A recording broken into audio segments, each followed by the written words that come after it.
Bendiciones. Dios los bendiga, mis queridos hermanos. Vamos a estar esperando un poquito más a que se comiencen a añadir a la transmisión más hermanos. En esta ocasión vamos a estar tocando el tema del arrebatamiento y la segunda venida del Señor Jesucristo. Voy a presentarles a mis hermanos en Cristo, el predicador desde el país de Chile, predicador y escritor, ¿verdad? De la iglesia, de la Corporación de Iglesia del Señor en Chile, Pedro Ríos, y mi hermano Carlos Manuel Veloz del país de República Dominicana, quien es evangelista, predicador, apologista y analista, que también, dicho sea de paso, tiene su canal Fe y Razón 34, al cual les recomiendo que se suscriban. El canal es Fe y Razón 34. Igualmente el hermano Pedro Ríos tiene su canal Tiempos de Cambio, que también les sugiero hagan el favor y el honor de suscribirse, porque también hay buen contenido en ambos canales. Yo, como ustedes saben, soy el hermano pastor Israel Gómez, el siervo Apolos. Así que, aunque yo los acabo de presentar a mis hermanos, quiero que ellos abunden un poquito más en presentarse. Adelante, mi hermano Pedro Ríos. ¿Puedes presentarte, hermano? Amén. Mi nombre es Pedro Ríos. Vivo en el país de Chile, en el sur de Chile. Soy miembro solamente y predicador en la iglesia local acá en Payaco.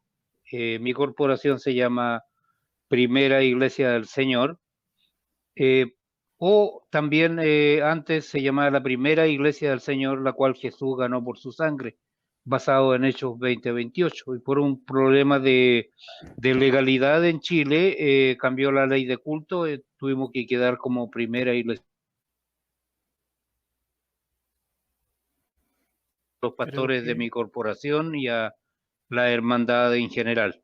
Que Dios les bendiga mucho y esperamos que podamos serle de bendición con este importante tema referente a estos tiempos en que estamos viviendo. Adelante. Dios te bendiga, hermano Pedro Ríos. Adelante, hermano Carlos Manuel Veloz, quien también tiene su seudónimo Fe y Razón. Adelante, hermano, preséntate. Gracias, Israel, siervo Apolos. Bendiciones, gracias, Pedro. Para mí es un placer poder compartir la palabra de Dios, más en este canal, que es un canal muy seguido por nuestros hermanos, también por personas de otras cosmovisiones. Yo soy de República Dominicana, como muy bien dijo el siervo Apolos. Soy evangelista y defensor de la fe, como somos todos nosotros, que estamos llamados al mismo tiempo de que somos evangelistas, que estamos predicando el evangelio, al mismo tiempo defendemos con mansedumbre y reverencia, ¿no? Pues se nos llama a defender ante todos aquellos que nos demanden razón de la esperanza que hay en nosotros. Eso lo dicen las escrituras, eso es lo que nosotros hacemos, o sea, es algo que va intrínsecamente ligado. Y este tema, pues aunque probablemente tengamos algunas posturas muy mínimas distintas, pero es un tema de estudio, de profundidad, respetando el conocimiento que tiene mi querido hermano Pedro, que sé que nos va a ayudar mucho, porque me consta que él ha profundizado en muchos temas bíblicos, y también en el discernimiento del hermano Israel, ¿no? El siervo Apolos, quien defiende la fe de una manera que nosotros nos sentimos muy bien siendo su hermano. Así que adelante y un placer. Gracias, hermano Carlos Manuel Veloz. Dios te bendiga grandemente y gracias por acompañarnos. Gracias por acompañarnos también, Pedro Ríos, en tu canal de Fe en tu Fe. Un saludo para los hermanos que se están añadiendo. Daniel López Acosta, el sacerdote Daniel López Acosta, Dios lo bendiga grandemente. Yo lo aprecio mucho, me da un gusto verlo, que nos esté siguiendo en esta transmisión. Bendiciones para usted y para sus seres queridos. También bendiciones para Elías Maldonado, Gabriel Santillán, Samuel Aviles y los hermanos que se vayan a estar uniendo en esta transmisión. Bendiciones para todos. Bueno, hay muchas preguntas, muchas dudas acerca de la gran tribulación, del arrebatamiento, de la segunda venida del Señor. ¿Qué es lo que sucede primero? Si primero es el arrebatamiento, o si es después de la gran tribulación el arrebatamiento, o cuál es la diferencia entre arrebatamiento y segunda venida del Señor. Quiero comenzar con un versículo. Antes que nada, el versículo está en el capítulo Mateo 24, versículo 21, que dice lo siguiente: porque habrá entonces gran tribulación, cual no la ha habido desde el principio del mundo hasta ahora, ni la habrá. gran tribulación. Vemos que en Hechos 2:14 habla de que porque esta leve tribulación produce en nosotros un cada vez mayor peso de gloria, pero son tribulaciones no como esta tribulación que no la ha habido desde el principio del mundo hasta ahora ni la habrá. No hemos pasado por una tribulación, por una gran tribulación global. Entonces estamos en espera de que esto ocurra.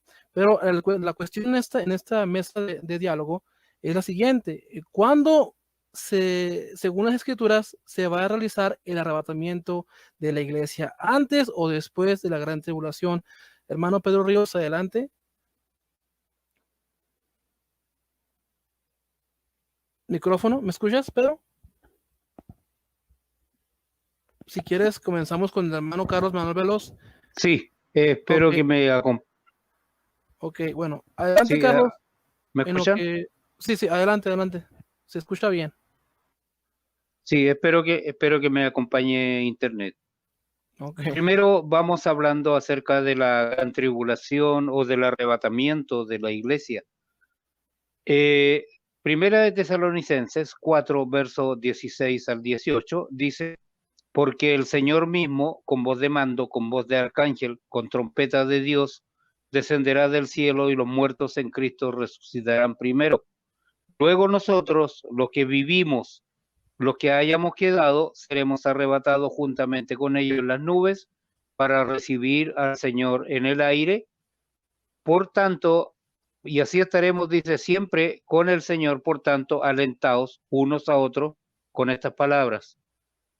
Hermanos, la palabra arrebatamiento significa arrancado de un lugar inesperadamente, de forma involuntaria. Esta palabra se encuentra también en Juan capítulo 10, verso 28 y en Hechos 8, verso 39. Y este pasaje, junto con Juan 14, verso 1 al 3, y Primera de Corintios 15, verso 51 al 51, forman la base bíblica del rapto de la iglesia, enseñado fundamentalmente por el apóstol Pablo y reforzado por Juan. Después que resucitan los muertos, sus almas, habiendo ya sido guardadas por el Señor, segunda de Corintios 5:8 y Filipenses 1:23, ahora en este minuto, cuando son resucitados, se unen a sus nuevos cuerpos resucitados, según primera de Corintios 15, verso 35 al 50. Los cristianos que estén vivos serán transformados y arrebatados, es decir, literalmente arrancados de la tierra. Ahora el tiempo concreto del rapto no se puede determinar solo con estos pasajes de Tesalonicenses. Sin embargo, cuando se consultan otros textos como Apocalipsis 3:10 y Juan 14, verso 3, y se comparan con otros que hablan de la segunda venida del Señor a juzgar al mundo, Mateo capítulo 13, verso 34 al 50, Mateo 24, versos 29 al 44, Apocalipsis 19, 11 y 21, al final de una tribulación de 7 años, hay que notar una clara diferencia entre la naturaleza del arrebatamiento, en el que no se menciona ningún juicio, y otros textos que sí lo hacen. Por eso hay que entender que el arrebatamiento es una etapa, en la primera etapa de la segunda venida de Cristo. El arrebatamiento se describe como pretribulacional, antes que la ira de Dios se derrame sobre la tierra, tal como revela Apocalipsis entre los capítulos 6 y 9 y 19. Además, debemos tener en cuenta la parte que Israel juega también en este periodo. Hay dos grupos diferentes que forman o que toman parte en los acontecimientos de los últimos días. Israel y la iglesia son dos tratos distintos, dos dispensaciones diferentes, y Dios tiene un propósito para cada una de estas grandes agrupaciones humanas, un propósito para la iglesia y un propósito para Israel. Esto no lo toman en cuenta los partidarios de la posición llamada teología del pacto, la cual ha descartado a Israel de los planes de Dios para los últimos días. No me parece correcta esta posición, porque Israel es el pueblo escogido por Dios permanentemente, y eso está claro en el Antiguo Testamento. Quiero referirme, para terminar con mi participación en esta parte, a Apocalipsis. Apocalipsis 1, capítulo 1, verso 1, dice que es una revelación que Dios le dio a Cristo y éste la envió a sus siervos, a su siervo Juan, por medio de su ángel. Apocalipsis 1, verso 3 dice que es una profecía Apocalipsis, y Apocalipsis 1, 19 divide Apocalipsis, lo da la división natural en tres cosas. Escribe las cosas que has visto, las que son y las que han de ser después de estas. La que has visto es todo lo que Juan vio referente a el periodo final de juicio en la tierra. Apocalipsis 2 y 3 nos muestra las 7 iglesias, que son iglesias que existían en ese tiempo, que muestran condiciones que son particulares y un mensaje particular que nos muestra condiciones para cada iglesia y para cada grupo de cristianos en general en el mundo, pero también nos muestra y nos prefigura una etapa profética a través de los siglos hasta ahora, ¿no es cierto?, de la historia de la iglesia. Luego en Apocalipsis 4.1 encontramos que a Juan le es dicho, sube acá y yo te mostraré las cosas que han de ser después de estas. ¿Cuáles son las cosas que han de ser después de estas? ¿De cuáles? De la iglesia. Entonces, lo que nos marca Apocalipsis a partir del capítulo 4, verso 1, es la historia y los juicios de Dios. Y esto no, la iglesia ya no es mencionada hasta el final de Apocalipsis. Y esto me indica a mí que Apocalipsis 4, verso 1 está prefigurando también el arrebatamiento de la iglesia antes de la tribulación, de la gran tribulación. Adelante, hermano. Bendiciones, hermano Pedro Ríos. Muy bien expuesta su tesis acerca del arrebatamiento. Ahora sí, hermano Carlos Manuel Veloz, ¿estás listo para Claro, tu exposición? Sí. ¿Listo, hermano? Adelante, hermanito. Como decía el hermano Veloz, a lo mejor tenemos algunas discrepancias, pero son muy mínimas y vamos a estar dialogando y así es. algunos puntos Yo, muy de buenos. hecho, Adelante, hermano. abrazo la tesis de mi hermano Pedro porque él está presentando el arrebatamiento, que ese es el término correcto, arrebatamiento. Luego ahí se hace una correlación de conceptos en cuanto al rapto, pero el término correcto es arrebatar. Cristo va a arrebatar de una situación a la iglesia. O sea, arrebatar es quitar de manera brusca sobre algo, ¿no? O sea, no lo va a llevar de manera ligera, como cualquiera pudiera pensar, sino que hay una situación en la cual la iglesia necesita ser arrebatada de algo, arrebatada del mundo. Y en la parte de que nuestro hermano Pedro dice que hay un proceso en donde también está en juego Israel, y él refirió de manera muy apropiada a los textos. Bueno, estaríamos hablando específicamente de Romanos, todo el capítulo de Romanos 11, donde se habla incluso de la plenitud de los gentiles, donde se habla de la salvación al pueblo de Israel, en donde se dice que para que se llame a celo al pueblo de Dios a través de los gentiles, pues entonces está hablando de ese remanente, y ese remanente está dentro de la iglesia. O sea, no es algo independiente a la iglesia, es algo que está incluso en los planes del Señor y que forma parte. Por lo tanto, si está dentro de los planes del Señor, número uno. Número dos, si la iglesia es todo el conjunto de los salvos e Israel será un remanente salvado también, pues entonces quiere decir que la iglesia va a pasar por la gran tribulación. No podemos decir que existe una iglesia y que luego existirá otra iglesia, porque la iglesia es una, el cuerpo de Cristo completamente. Entonces, si hay un movimiento progresivo de ese arrebatamiento, de esa salvación gradual, como estoy entendiendo que mi hermano Pedro muy bien lo está especificando, tenemos que reconocer que la iglesia en ese remanente va a estar en la tierra, va a estar pasando tribulación. Por lo tanto, no sería descabellado decir que la iglesia pasará por la gran tribulación, porque la iglesia es el conjunto de los salvos.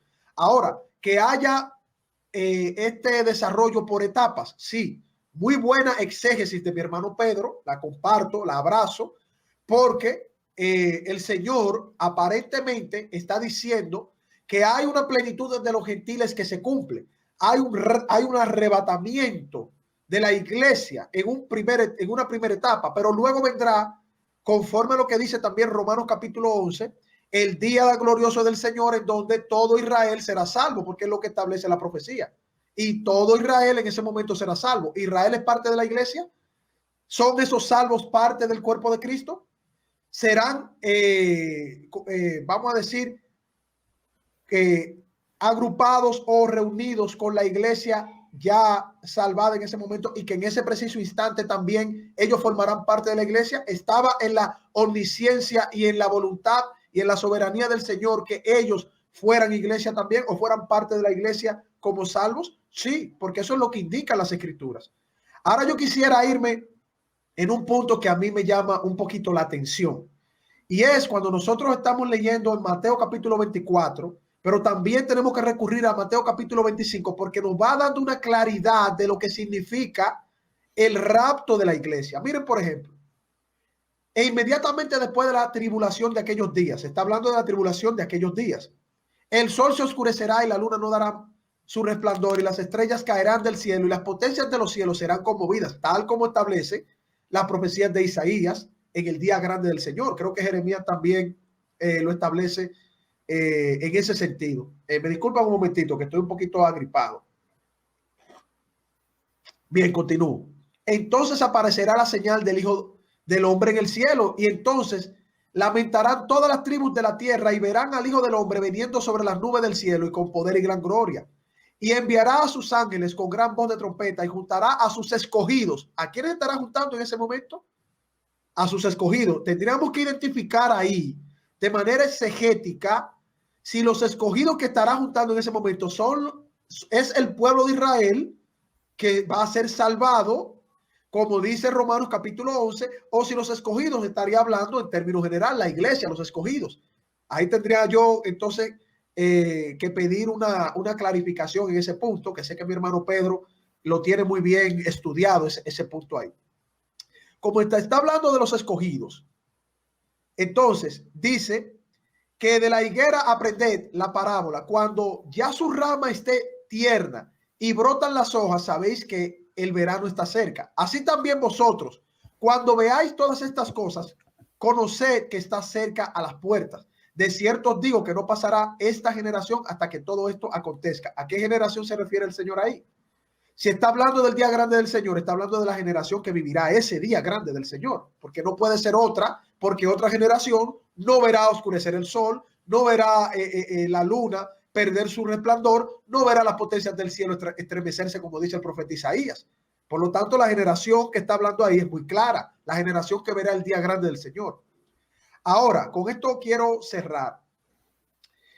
Si nosotros vamos a Mateo capítulo 25, Mateo capítulo 25 dice claramente el juicio a las naciones. Ese es el título que se le da a ese texto, porque está refiriendo el juicio a las naciones, que es el día grande del Señor que se está estableciendo en Mateo capítulo 24. Cuando el Hijo del Hombre venga en su gloria y todos los santos ángeles con él, no dice que vendrán los escogidos, no dice que vendrán los salvos, dice todos los santos ángeles. O sea, está siendo bien categórico, específico, y yo soy de lo que comparto la idea de que a las escrituras no se le puede añadir más de lo que ella misma dice. No puedo añadirle otra cosa cuando ahí me está dando la clarificación de quiénes vienen con él. Todos los santos ángeles con él. Entonces se sentará en su trono de gloria y serán reunidas delante de él todas las naciones, y apartará a los unos de los otros. ¿A quién estará apartando el Señor ahí? Viene con sus santos ángeles. Ese es el día grande del Señor, el día del juicio. Apartará a unos y a otros. ¿Quiénes? Los que son escogidos, como dice Mateo capítulo 24, porque está hablando del día grande del Señor. Y pondrá las ovejas a su derecha y los cabritos a su izquierda. ¿Quiénes son las ovejas? ¿Y quiénes son los cabritos? Las ovejas es solamente el pueblo de Israel, que será el remanente, que será salvo también luego de la plenitud de los gentiles. No, Israel es parte de las ovejas, y aquí está diciendo las ovejas, hablando en un contexto general. Los cabritos, ¿quiénes son? Aquellos que no están en la salvación de nuestro Señor, en el día grande del Señor. Los cabritos son los que serán juzgados ese día. Entonces dice, entonces el rey dirá a los de su derecha, venid, benditos de mi Padre, heredad el reino preparado para vosotros desde antes de la fundación del mundo. Con esto cierro, con esta reflexión. Aquí dice que los que heredarán el reino de su Padre son las ovejas, y los cabritos serán apartados a la izquierda y las ovejas a la derecha, como también se establece en los evangelios cuando dice, Señor, y no dijimos en tu nombre profecías, y en tu nombre echamos fuera demonios, y hicimos muchas cosas en tu nombre. Estoy parafraseando, no tengo el texto ahí, pero ustedes conocen muy bien al texto a que me refiero. Y él dice, no, apartados de mí, hacedores de maldad, jamás os conocí. Y a otros dirá, venid, benditos de mi Padre, y ya todo lo que ustedes conocen de ese texto. Entonces yo creo que haciendo una armonía en cuanto al análisis de nuestro hermano Pedro, yo estoy convencido de que nuestro hermano Pedro tiene el punto más cercano a una correcta exégesis, porque hay como un proceso gradual en el arrebatamiento en el día grande del Señor. Adelante, hermanos. Bueno, bendiciones, hermano Carlos Manuel Veloz. Creo que por aquí había una pregunta. Les ruego a los hermanos que nos estén siguiendo durante la transmisión que comiencen a preparar sus preguntas. Si tienen alguna duda, que nos la hagan saber aquí a los hermanos para que se las podamos aclarar, ¿no? Bueno, ahora voy a dar mi punto de vista. Primeramente vemos, por ejemplo, en Génesis 19, habla acerca de Lot, que viene un juicio sobre Sodoma y Gomorra. Fueron unos dos ángeles a hablar con Lot. De hecho, lo asieron de la mano porque Lot como que no estaba entendiendo lo que ya estaba a punto de pasar. Él le dijeron que hubiera un monte, pero él decidió huir a una ciudad porque tenía miedo que el fuego lo alcanzara. Así que esa ciudad donde fue a huir Lot se llamó Zoar porque era muy pequeña. Eso significa Zoar. Un momentito, hermanos. Entonces, como les estaba diciendo, creo que mi hijo me está llamando. Lot tuvo que estar fuera de Sodoma y Gomorra para que viniera este juicio sobre Sodoma. El Señor libró al justo de la aflicción. Un momento, hermanito, me están tocando.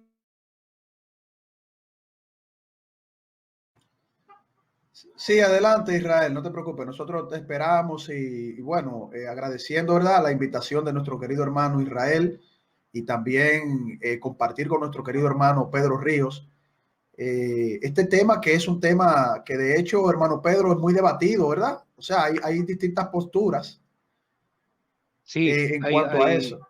Sí, hay varias posturas. Yo entiendo el arrebatamiento como gradual. Primero llega el Señor a las nubes, la iglesia es recogida, ¿no es cierto? Los muertos son resucitados, son todos arrebatados a los cielos, mientras en las nubes ocurren las bodas del Cordero, que es llamada en la Biblia.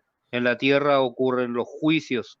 Luego Cristo con su iglesia viene y se posa en un monte en Israel que se parte en dos, y viene posterior a esto el juicio milenial. Hay una postura que habla del milenio antes, pero eso no se sostiene porque durante el milenio Satanás es atado y Satanás en nuestra sociedad está más activo que nunca. Adelante, hermano. Sí, ya estamos recibiendo nuevamente a nuestro hermano Israel. Adelante, Israel. Continúa. Sí, gracias, hermanos, gracias. Bueno, como les estaba comentando, igualmente pasó en Génesis 6, Génesis 7, cuando terminó el pregonero de justicia que era Noé, de construir el arca. No fue que hasta que el Señor cerró la puerta del arca, que estaban adentro de la familia de Noé, que eran 8, era él, su esposa, sus yernos y sus hijas, que comenzó el diluvio, que también es otro juicio, el juicio del diluvio, que vino sobre la tierra, ¿no? Sobre toda la tierra, eso fue global, ¿verdad? Entonces, el estilo de ser del Señor es sacar o librar de la aflicción a sus hijos, a su pueblo, a sus ovejas de esas tribulaciones. Encontramos, por ejemplo, en 1 Corintios 2, que habla acerca de que esta ley de tribulación produce en nosotros un cada vez mayor peso de gloria. O sea, hay tribulaciones para nosotros, ¿verdad? todos los días. Creo que también en Hechos 14 habla acerca de que es necesario que a través de varias tribulaciones entremos en el reino de los cielos. Pero, bueno, claro, sabemos que los cristianos debemos ser sufridos, aptos para enseñar, pero no es una gran tribulación o una gran tribulación global como lo ocurrido en la Primera Guerra Mundial o la Segunda Guerra Mundial. Esta gran tribulación va a ser global.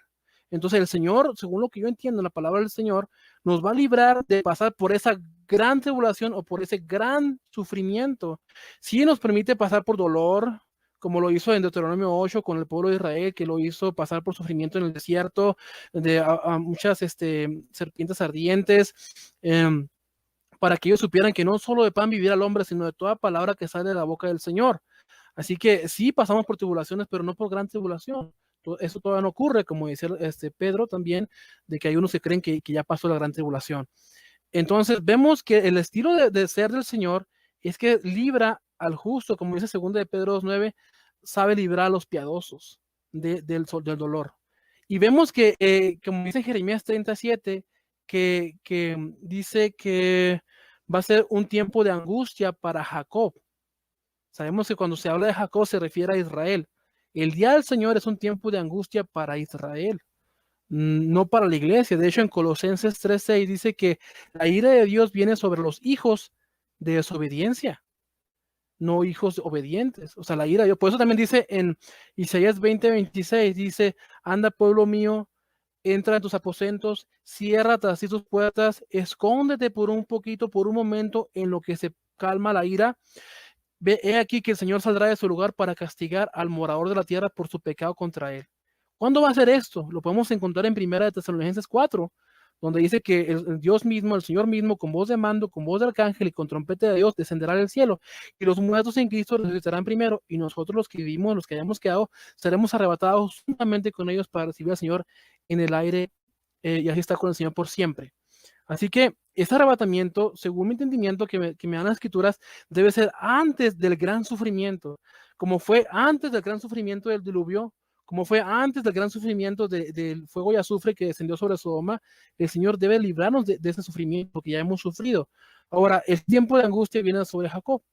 El hermano Federson, estoy de acuerdo con él también, cuando mencionaba Romanos 11, en el 25 dice el apóstol Pablo, no quiero, hermanos, que ignoréis que estáis ignorantes con respecto a Israel, pues les ha acontecido endurecimiento en parte, o seas arrogantes con respecto a Israel, que le ha acontecido endurecimiento en parte, en lo que entra la plenitud de los gentiles.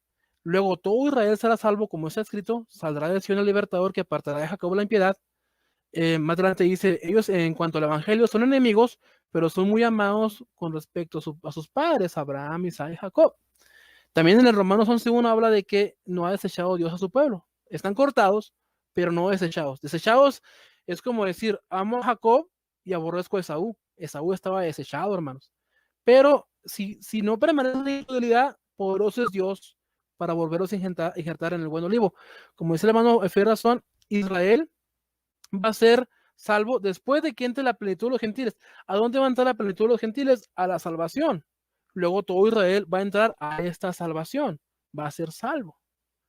Ahora, y esto que está a punto de suceder, ya hay señales, como dice en Mateo 24, que como los días de Noé se casaban, se daban en casamiento y no entendieron hasta que vino el diluvio sobre ellos y se los llevó a todos, Mateo 24:37 en adelante, ¿verdad? Hoy en día vemos cómo estamos viviendo en un tiempo de que la gente es tan diferente y egoísta y que no les importa lo que sucede alrededor de ellos. También podemos leer en Daniel 12, creo que es el 7 en adelante, donde dice que la gente correrá de aquí para allá y la ciencia se aumentará.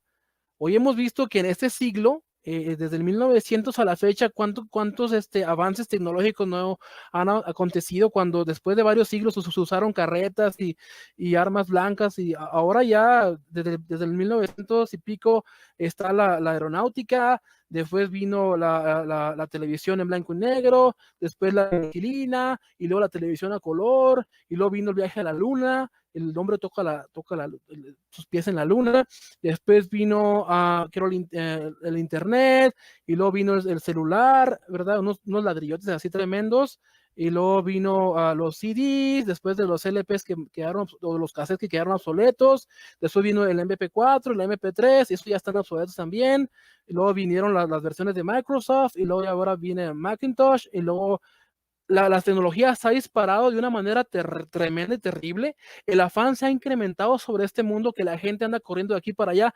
¿Qué más señales queremos para darnos cuenta que este misterio que el Señor le reveló a Daniel en aquel tiempo, que le dijo, sella esas palabras, porque esto no es para tu tiempo, sino es para aquel tiempo? En aquel tiempo no había la tecnología como lo hay ahora. Estas profecías son para este tiempo, ¿verdad? Y ya no quiero abundar un poquito más, ¿verdad? No quiero merarlos un poquito más. Quisiera también que volviera también el hermano Pedro Ríos a dar su punto de vista acerca de del arrebatamiento. Yo lo que alcancé a escuchar al hermano Pedro Ríos es que él cree que va a ser en parte un arrebatamiento antes de la gran tribulación, como un arrebatamiento progresivo hasta el término de de la gran tribulación. Creo que igualmente el hermano Fe y Razón creen en lo mismo. Pero vamos a seguir analizando sus puntos de vista, analicen también el mío, y realmente no son puntos cardinales, como decía un comentario por aquí, que no es importante si es antes o después, lo importante es que el Señor viene por su iglesia y que debemos estar preparados. Pero adelante, hermano Pedro Ríos, con su Sí, tesis. Ajá. amén. Es cierto que la iglesia ha sufrido a través de la historia tribulaciones, pero lo que la Biblia dice específicamente que esta tribulación que viene va a ser una tan terrible que nunca antes había ocurrido. Veamos lo que dice 1 Corintios 15, versos 50 al 52. Y esto digo, hermanos, que la carne y la sangre no pueden heredar el reino de Dios, ni lo que se corrompe hereda lo incorruptible. He aquí os digo un misterio, no todos dormiremos, pero todos seremos transformados en un momento, en un abrir y cerrar de ojos a la trompeta final, pues la trompeta sonará y los muertos resucitarán incorruptibles y nosotros seremos transformados. Juan 14:13, no se turbe vuestro corazón, creed en Dios, creed también en mí. En la casa de mi padre hay muchas moradas, si no fuera así os lo hubiera dicho, porque voy a preparar un lugar para vosotros, y si me voy y preparo un lugar para vosotros, vendré otra vez y os tomaré conmigo para que donde yo estoy, allí también estéis vosotros. Apocalipsis 3:10, porque has guardado, le dice a una iglesia, la palabra de mi perseverancia o mi paciencia. Como dice otra versión, yo también te guardaré de la hora de la prueba, esa hora que está por venir sobre todo el mundo para poner a prueba a los que habitan sobre la tierra. Primera de Tesalonicenses 1:10, y esperar de los cielos a su Hijo, al cual resucitó de entre los muertos, es decir, a Jesús, quien nos libra de la ira venidera, la ira de Dios que está a punto de caer sobre esta tierra. Primera de Tesalonicenses 4, versos 13 al 17. Pero no queremos, hermanos, que ignoréis acerca de los que duermen, para que no os entristezcáis, como lo hacen los demás, que no tienen esperanza. Porque si creemos que Jesús murió y resucitó, así también Dios traerá con él a los que durmieron en Jesús. Por lo cual os decimos esto por la palabra del Señor, que nosotros los que estemos vivos, que permanezcamos hasta la venida del Señor, no precederemos a los que durmieron. Ese par de textos nos está hablando claramente de una gran ira que va a venir, del día de la ira del Señor. El día de Jehová o el día del Señor, como dice en Apocalipsis, no se refiere al día domingo. El día del Señor es una frase utilizada para el tiempo final, cuando esta sociedad sea destruida, cuando esta sociedad termine. Hermano, yo miraba, hace poco estaba en Valdivia y veía cómo el comercio estaba colapsado, las colas interminables frente a los negocios por gente que anda con mascarillas, y veía y sentía una percepción de una sociedad que está colapsando. No hay ningún país que pueda aguantar el estado de cosas así como se vienen, pero esto es principio de dolores. Hay muchas señales de la Escritura que sería bueno quizás en otro programa que podamos hablar de ella y que nos van a mostrar que la venida del Señor en este tiempo que nos tocó venir está a las puertas. Adelante. Hermano Carlos Manuel Adelante, Veloz, Israel. ¿sí me escuchan? ¿Sí? Ok. Después de seguir en su Adelante, exposición, hermano. ¿sí me escucha? Creo que Pedro no me escucha. ¿Tú sí, Carlos? ¿Tú sí, Carlos? Sí, Pedro Ok. te escucha. Lo que pasa es que él tiene un retorno un poquito más Oh, lento que el de nosotros. ok. Después de seguir con tu tesis, aquí hay una pregunta para los tres. Después de que des tu tesis, puedes responder a esta pregunta también, hermano Pedro y Carlos. Dice, pregunta para los tres, ¿cómo sabemos que el milenio aún no sucede o está sucediendo? ¿Cómo sabes que es algo que aún no ha sucedido? Adelante, hermano. Bueno, sí, es muy buena la pregunta. Pero antes de esto, yo quiero hacer varias puntualizaciones y quizás suene un poquito extraño, porque creo que tenemos que razonar lo que es gran tribulación y tribulación para que la gente, o desde mi humilde punto de vista, no nos confundamos. La gran tribulación que el Señor establece para el castigo a las naciones no es para la iglesia. Eso es claro. Es decir, el Señor no manda castigo a la iglesia. El Señor manda castigo a las naciones que están sometidas al pecado, que no forman parte de la iglesia. Ese es el primer punto. Ahora, el segundo punto es que nosotros, independientemente de esto, vivimos tribulaciones, porque las escrituras dicen que nosotros siempre estamos siendo perseguidos en la historia por aquellos que aborrecen el evangelio. Es decir, el mundo, así como aborrece a nuestro Señor Jesucristo, nos aborrece a nosotros. Por lo tanto, la tribulación tiene un momento en la historia y una continuidad hasta un punto de la historia. ¿Hasta dónde nosotros vamos a vivir ese punto de nuestras tribulaciones por parte del mundo? Bueno, eso no lo sabemos. Lo que sí estamos convencidos es, y es porque lo vivimos, que nosotros hemos pasado por persecución, muerte, encarcelamiento, odio, destrucción de nuestras iglesias. Tratan en nuestras persecuciones, tratan de que nosotros neguemos a nuestro Señor. Y eso significa que en el mundo de pecado nosotros vivimos en una constante tribulación. Ahora, el juicio del Señor, que es la gran tribulación a las naciones, es obvio que eso no es para la iglesia. Y por lo tanto, en la tribulación del pueblo de Israel, como muy bien estableció nuestro querido hermano, el siervo Apolos Israel Gómez, dice que hasta la plenitud de los gentiles, cuando se cumpla, entonces todo Israel será salvo. Si Israel es salvo, ese remanente establecido desde la fundación del mundo por nuestro Señor y Salvador Jesucristo, quiere decir que son nuestros hermanos que forman parte de la iglesia. No podemos decir que ellos no son la iglesia. Ellos van a vivir una tribulación hasta ese momento y en ese momento serán salvos. Y en el momento que son salvos se injertan o retornan a la iglesia ya conformada en un primer momento. Porque en ese momento, aparentemente, según conforme a como vemos las escrituras, ellos no reconocían a Cristo y ese remanente lo reconoce. ¿Cómo lo reconoce? Cuando le ven. Cuando las escrituras dicen que ellos ven al que le traspasaron, le ven también. Y entonces ese remanente dice, ese es nuestro Señor y Salvador Jesucristo. Estamos haciendo una exégesis, un análisis, un razonamiento. Porque esa es la iglesia.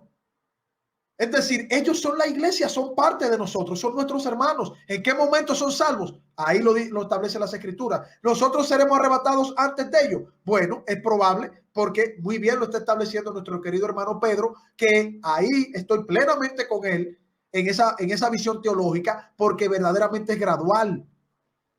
¿Hasta dónde viviremos esa tribulación? Tendremos que preguntar a la iglesia perseguida hasta el día de hoy. Que al día de hoy muere, oigan esto muy bien, muere cada 6 minutos un hermano en el mundo. Un hermano cristiano predicando el evangelio muere, y eso son estadísticas. Cada 6 minutos, eso es algo increíble. Eso es una tribulación. Y la iglesia la vive hoy.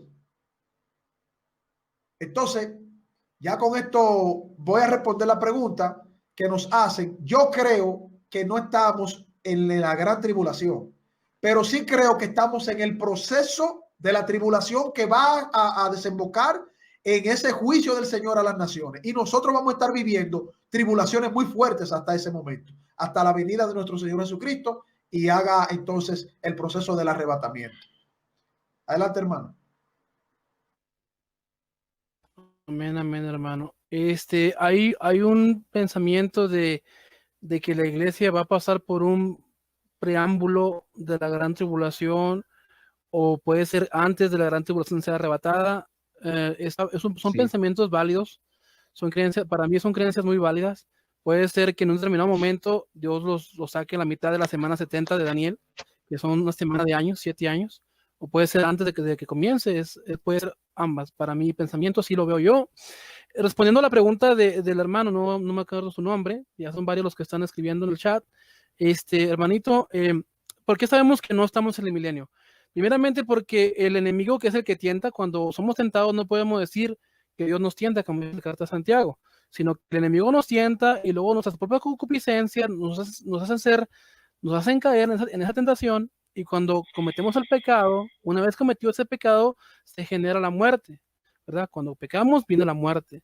Entonces, hasta ahorita todavía seguimos siendo tentados por el enemigo. El enemigo no ha sido atado para no seguir engañando a las naciones. Sigue engañando a las naciones. Un punto para saber si estamos en el milenio es primeramente que el enemigo ya no va a estar engañando las naciones por 1000 años. Y también en esos 1000 años va a haber una resurrección, que es la primera resurrección. En Apocalipsis 26 y 7 está hablando de que hay una resurrección. Dice, bienaventurados los de la primera resurrección, pues la segunda muerte no tiene potestad sobre de ellos. Y luego se ponen tronos y se ponen los que se les dio potestad para juzgar, y comienza un juicio y se ve la gente que fue cortada la cabeza por el testimonio de Jesús, que lavaron sus ropas en la sangre del Cordero. Y luego después vemos en más adelante, en el 20:11 en adelante, el juicio del gran trono blanco. Están pequeños y grandes de pie delante del que está en el trono blanco, y se fueron abiertos algunos libros. Hay muchos libros, el libro de la vida, el libro de las obras, hay muchos más, hay libros de la casa de Israel, y todos los que no se sellaron en los libros escritos fueron lanzados al lago de fuego, donde estaba la bestia, el falso profeta y la serpiente antigua, que es Satanás. Bueno, primeramente no hemos visto la resurrección, esa primera resurrección de gente que ya no van a morir para siempre, van a vivir para siempre. La muerte segunda no tiene potestad sobre de ellos. El juicio del gran trono blanco, todos los que resuciten en el juicio del gran trono blanco, todos se van a perder. ¿Por qué? Porque los de la segunda resurrección, la muerte segunda tiene potestad sobre de ellos. No es cosa contraria para los de la primera resurrección. Así que no han resucitado todavía, la iglesia no ha resucitado, no se ha ni siquiera ido. No podemos estar en el milenio por eso, primeramente. Segundo, seguimos que el enemigo sigue tentando, sigue acechando como león rugiente buscando a quien devorar. Primera de Pedro 5:8. Así que no estamos en ese milenio, porque va a ser un milenio de paz en esta tierra, los resucitados con Cristo, Cristo el tabernáculo del Señor con los hombres, en la ciudad santa. Al final de este milenio, Satanás va a ser suelto, va a ir a engañar a las regiones de Gog y Magog, porque va a haber 3 tipos de personas en el tiempo del milenio. Va a haber gente que sobrevivió a la gran tribulación, como dice en Zacarías 14:5, y va a haber gente incrédula que también sobrevivió la gran tribulación, Apocalipsis 20, que son de las regiones de Gog y Magog, que algunos, como dice Pedro, algunos creen que los de las regiones de Gog y Magog son el presidente de Corea del Norte, Maduro, y los presidentes malos, que son los de regiones de Gog y Magog, y es mentira eso, ¿verdad? Porque Dios todavía no se le ha entregado los reinos de los cielos, como dice en Apocalipsis 16. Dice que bendicen al Señor Todopoderoso porque le han sido entregados los reinos de la tierra. El Señor Jesucristo todavía no reina sobre la tierra, reina sobre los hijos de Dios. Y aquí el reino de los cielos con vosotros. Nosotros los cristianos estamos regidos por una teocracia. El Señor nos manda a nosotros, nos debemos a Él. Él nos rige, pero no al mundano, no a la feminista que se encuera ahí por todos lados, no al violador, no al Chapo Guzmán, no a los asesinos, a nosotros sí. Entonces el reino del mundo no ha sido entregado todavía al Señor. ¿Por qué? Porque dice 1 Juan 5 que el mundo yace bajo el maligno. 1 Corintios dice que el Dios de este siglo ha entenebrecido el entendimiento para algunos para que no se salven. Así que este mundo le han sido entregados los reinos cuando el Satanás tentó al Señor, le dijo, he aquí, si tú me postraros, me adorares, te daré todos los reinos que a mí me han sido dados. O sea, este mundo está regido por el Satanás, mas nosotros no somos del mundo, nosotros estamos regidos por Jesucristo, por el Señor. Entonces, en ese reino milenial va a ser el Señor Jesucristo reinando sobre todo. Aún los de Gog y Magog tienen que ir a presentar sacrificios, como dice el profeta Isaías, delante del Señor por 1000 años. Ya después el enemigo va a ser suelto, los de Gog y Magog van a rodear la ciudad santa, pero va a descender fuego del cielo. En un día el Señor va a acabar con ellos. ¿Por qué va a hacer eso el Señor? No lo sé. Hay cosas, como dice Deuteronomio 29:29, que las cosas secretas son para Dios y las reveladas para nosotros y para nuestros hijos.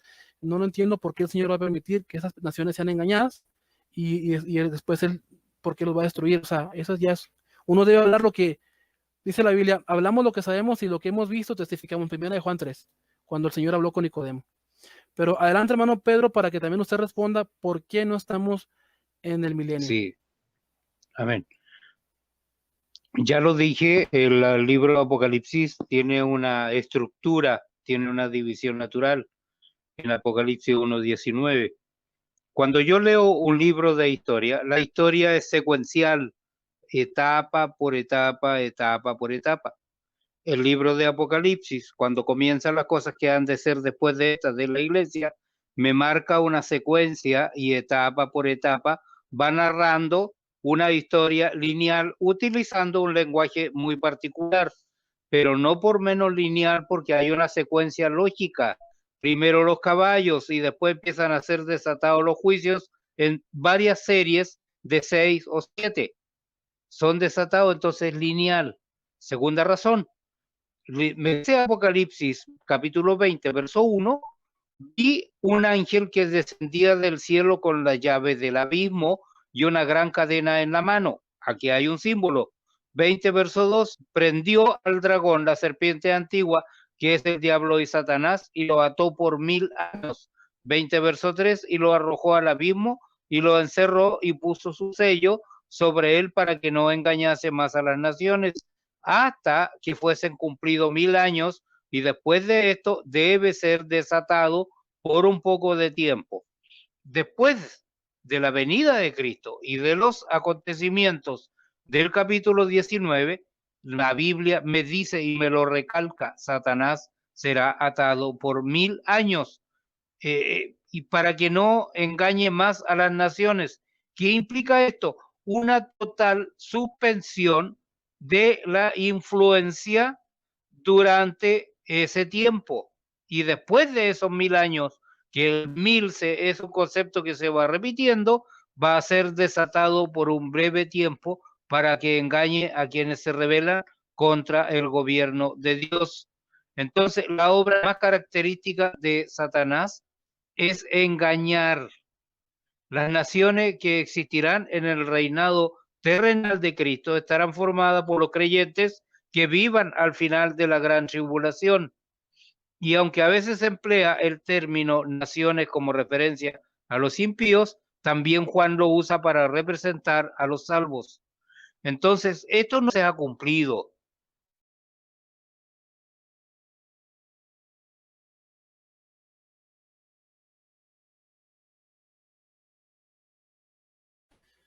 Creo que tuve un problema con el Wi-Fi, Pedro. Se frizó un poquito, sí. Se frizó un poquito. Mira, Israel, él pensaba en que iba a haber un reino de 1000 años, que él lo iba a establecer. Esto no se ha establecido. Satanás no ha sido atado. La influencia destructora de Satanás sobre las naciones está presente. No ha habido jamás en la historia un reinado de 1000 años de paz. La Biblia y el Apocalipsis es progresivo y el relato lo encontramos secuencialmente al final del Apocalipsis. No hay razón para pensar que el milenio ya pasó, porque ocurre después del arrebatamiento. Esa es su respuesta, hermano. Esa es su respuesta, hermano Pedro Ríos, tajantemente. Sí. Definitivamente no ha ocurrido el milenio, ni estamos en él, ni ha pasado en el pasado, ¿verdad? Válgame la redundancia. Sí, quiero hacer una pequeña referencia a Gog y Magog. Eso aparece en el capítulo 38 y 39 de Ezequiel, donde es descrita una guerra futura. Y yo quiero que ustedes observen en esto cómo se va cumpliendo el tiempo profético. No tengo el texto a la vista para no leerlo, pero dice que la palabra de Jehová es contra ti, oh Gog, en tierra de Magog, príncipe de la cabecera de Meshes y Tubal. Dice que te haré traer, dice que lo arrastrará de las quijadas desde la zona del norte hacia Israel. Y en ese texto lo acompañan varias naciones, que entre ellas está Turquía, está Irán, está Siria, y una serie de países que aparecen nombrados, y hay una serie de países que se oponen. ¿Qué es Gog? Gog significa guarida, o Gog es gobernante, es el oso. Magog es la guarida del oso. El símbolo de Rusia es el oso. Correcto. Príncipe de la cabecera de Meshes y Tubal. ¿Qué es Meshes? Es la zona donde vivía la antigua tribu de los moscovitas. ¿Quién eran los moscovitas? En la zona donde ahora se encuentra el actual Moscú. Tubal, la capital oriental de Rusia, ¿no es cierto? Que es Tobolsky. Ahora, ustedes hagan un ejercicio. Agarran un mapamundi, tracen una raya desde Jerusalén, que vaya hacia el Polo Norte y va a pasar sobre Jerusalén. Del norte iba a ser traído y hay una serie de naciones. Eso va a ocurrir. No sé cuándo exactamente, pero va a ocurrir. Correcto. Porque así está escrito. Adelante. Así es. Adelante, hermano. Ezequiel capítulo 38, específicamente, Pedro. Sí, sí. Habla muy claramente. Y de hecho, la profecía Apocalipsis está tomando esa revelación de los antiguos profetas del Antiguo Testamento. Eso tiene toda la razón. O sea, comparto tu reflexión teológica, Pedro, plenamente. Te decía, Israel, que hubo una pregunta interesante de uno de los hermanos de los que están aquí, que forman parte de tu canal y del canal de David Tavilo, que dice que si es todo Israel o es una parte de Israel, o todo Israel será salvo, como dicen las escrituras. Me gustaría que tú mismo la respondas, Israel. Claro que sí, hermano Carlos Veloz. Creo que sí la escuché, digo, la leí por parte de la hermana Eli Gom. Dios la bendiga, porque también continuamente nos acompaña cada vez que transmitimos. Claro que sí, pero ¿qué tipo? Va a quedar un remanente en el tiempo de la gran tribulación. Cuando leemos Romanos 11:25, que dice el Señor por medio del apóstol Pablo, no quiero que sean arrogantes con respecto a Israel, que ha acontecido Israel endurecimiento en parte, hasta que haya entrado la plenitud de los gentiles, y luego todo Israel será salvo. Hay un endurecimiento sobre Israel, pero después va a ser todo salvo. ¿Cuándo qué? Cuando haya entrado la plenitud de los gentiles. Este acontecimiento será después después del arrebatamiento. Para mi pensamiento, ya sea antes o a la mitad de la semana 70, tiempos, la mitad del tiempo, va a ser arrebatado en la iglesia, y luego va a ser Israel pasado por mucho sufrimiento. Muchos les van a cortar la cabeza. Al final, muchos van a sobrevivir, algunos van a morir en el camino, muchos de ellos se van a convertir. Van a haber 144,000 siervos sellados que se van a quedar para predicar el evangelio en el tiempo de la gran tribulación.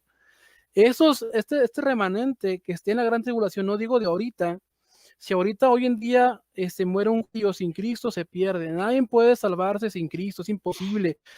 Estaba yo leyendo, o escuchando más bien a Dani Tocayo, ayer, que estaba hablando de los 30 errores del catecismo católico, y uno de ellos era que, no me acuerdo el numeral, que ellos creen que los musulmanes se pueden salvar, los budistas se pueden salvar, y eso es algo, es una mentira grande, es una herejía. ¿Por qué? Porque nadie sin Cristo puede salvarse.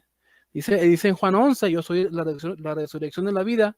El que cree en mí, aunque esté muerto, vivirá. Y si muriere, y si estuviera vivo y muriere, no morirá eternamente.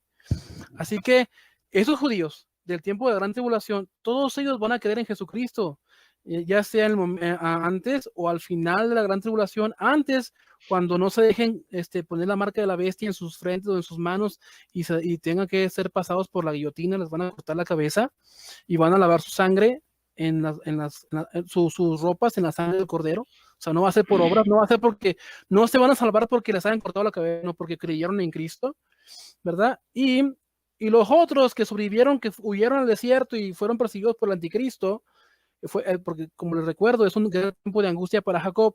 Eso que sufrieron y huyeron al desierto, se van a encontrar porque los ángeles, como dice Mateo 24:31 en adelante, los van a juntar de los 4 ángulos de los cielos, cosa diferente que a nosotros. El Señor mismo, con voz de mando, con voz de arcángel, nos va a arrebatar. A ellos, en el caso de ellos, van a ser juntados por los ángeles de los 4 ángulos de los cielos y los van a reunir en un lugar que es a los pies del monte de los olivos, como dice en Zacarías 14:5, Zacarías 12:10. Dice claramente que él derramará espíritu de gracia y de oración sobre la casa de Israel, de David y sobre Jerusalén, y mirarán a mí a quien traspasaron y llorarán como si llora por hijo unigénito, afligiéndose como por primogénito. O sea que esas personas van a ver al Señor Jesucristo en el lugar ese de los Montes de los Olivos, van a decir, realmente este es el Mesías, el que rechazamos, van a creer en él, porque dice en 2 Corintios 7:10, la tristeza que según Dios produce en nosotros arrepentimiento para salvación. Esta gente va a ser salva no porque Dios los va a salvar a fuerzas, sino por creer en Cristo. Unos van a creer antes, en el momento que los van a degollar, otros van a creer después, los sobrevivientes de la gran tribulación, en ese lugar del Monte de los Olivos, cuando el Señor se les presente, les muestre sus heridas, ellos se den cuenta que realmente el hijo del carpintero era el Mesías, y entonces ahí va a haber la reconciliación de Israel con su Señor, con su Dios, con el Dios de Israel. Así que así va a ser la salvación de Israel. Los de el tiempo de la gran tribulación, no los de hoy en día. El que hoy en día está sin Cristo y muere, se pierde. Adelante, hermanos. Israel, me deja un minuto. Es para advertirle al hermano Edwin Chavarría Bravo que si nos sigue haciendo preguntas difíciles lo vamos a desafiar a debate después de esto. Pero bueno, sí. yo quiero explayarme un poco con relación al milenio. ¿Cuál es el propósito de este milenio? ¿Por qué Dios coloca este periodo único de 1000 años entre la segunda venida de Cristo y la eternidad? ¿Por qué está puesto ahí? Y lo que voy a intentar responderle es mostrarle 3 posibles razones o las 3 principales excusas que el hombre da en su fracaso de poder vivir complaciendo a Dios. Primero, la primera excusa se originó en el Edén cuando la mujer culpó a la serpiente antigua, ¿no es cierto?, a Satanás por la desobediencia de ella. Desde entonces, la humanidad le ha echado la culpa de su mal comportamiento a la influencia engañosa del diablo. Entonces ahora Dios tiene atado al diablo en el milenio por un periodo de 1000 años y por lo tanto ya no existe esa mala influencia. La segunda excusa del hombre ha sido en relación al poder de la tentación al pecado que ofrece el mundo. Entonces, el mundo incrédulo en nuestro medio, como lo indica la narración del juicio de las ovejas y las cabras, con el establecimiento del reino, todos los incrédulos que sobrevivieron en el milenio van a ser removidos de la tierra. Solamente los creyentes que han sobrevivido van a repoblar la tierra en el comienzo del milenio, Mateo 25, 31, 46. Y la tercera excusa posible, ¿no es cierto?, de la humanidad puede ser la ausencia física del Señor entre su pueblo durante los 2000 años pasados. Algunas personas dicen que no es justo que Él nos dejara solo por tanto tiempo, pero recordemos que está el Espíritu Santo asistiendo a su pueblo. Así que durante el milenio, el planeta Tierra va a ser el centro principal de operaciones del universo con la presencia del Padre en Israel y del Hijo en la cercana Jerusalén. En unos pocos versículos más adelante se ve que si las cosas son diferentes después de la remoción de estos obstáculos que le han servido de excusa a la humanidad para no ser justa, pero vamos a ver que la conclusión de todo esto es que el hombre, Satanás es liberado y nuevamente el hombre cede a la tentación. Entonces, de esta manera, la humanidad, el hombre en general, el pecador, queda sin excusas delante de Dios para poder rebelarse o poder decir, no, el diablo me tentó. No van a poder decir eso. Dios va a estar con ellos. Y al final se revela. Adelante. Así es. Amén, amén, hermano Pedro Ríos. Ahora sí, adelante, Carlos. Mira, hay un punto muy importante que las Sagradas Escrituras nos va revelando con este tema. O sea, este tema sirve para clarificar otros temas. Cuando se habla de que se cumple la plenitud de los gentiles y luego el remanente de Israel, que dice que todo Israel será salvo, nótese que ahí no está hablando de una salvación a través de un bautismo. Es decir, la salvación que se da no es el proceso normal que nosotros conocemos. Es decir, cree en el Señor Jesucristo y bautícese en su nombre, ¿verdad? Dice, el que creyere y fuere bautizado será salvo, mas el que no creyere ya ha sido condenado. Ese es el proceso normal de las Escrituras. Sin embargo, en la plenitud de los gentiles, cuando todo Israel, ese remanente salvo, que Cristo los rescata, hay un rescate ahí, no se menciona que ese remanente tiene que pasar por el proceso que pasa la iglesia en una primera etapa o en ese proceso gradual que el hermano Pedro está explicando, ¿no? Que hay una gradualidad en todo ese proceso. O sea, todo el hecho de la salvación del día grande del Señor, se ve que hay cosas que van dándose de manera progresiva.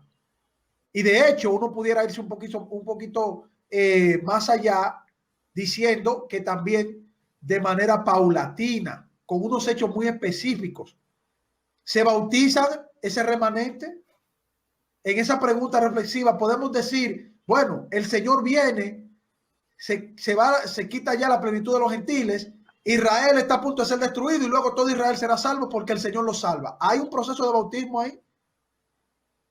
Es decir, ahí se ve como que el bautismo es necesario para la salvación.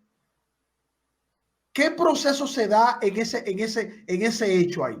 ¿Cómo se salvan ellos? Ellos son parte de la iglesia. ¿Cómo se salvan? ¿Cómo el Señor los salva? ¿Cómo ellos aclaman, como dicen las Escrituras, el que aclamare en aquellos días mi nombre serán salvos? El que aclamare su nombre.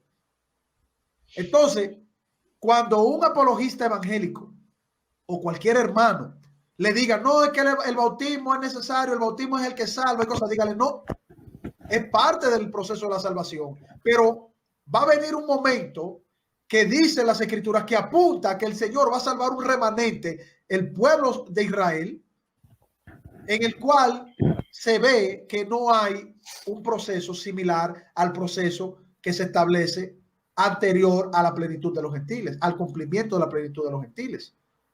Entonces es una pregunta muy importante. Me vino esto a la mente por la pregunta que nos hicieron, que muy bien la respondió el hermano Israel, que si es todo Israel o es una partecita pequeña de Israel. No, la Escritura dice, y todo Israel será salvo. O sea, hay un remanente en ese momento que todo Israel, cuando le vea al Señor, será salvo.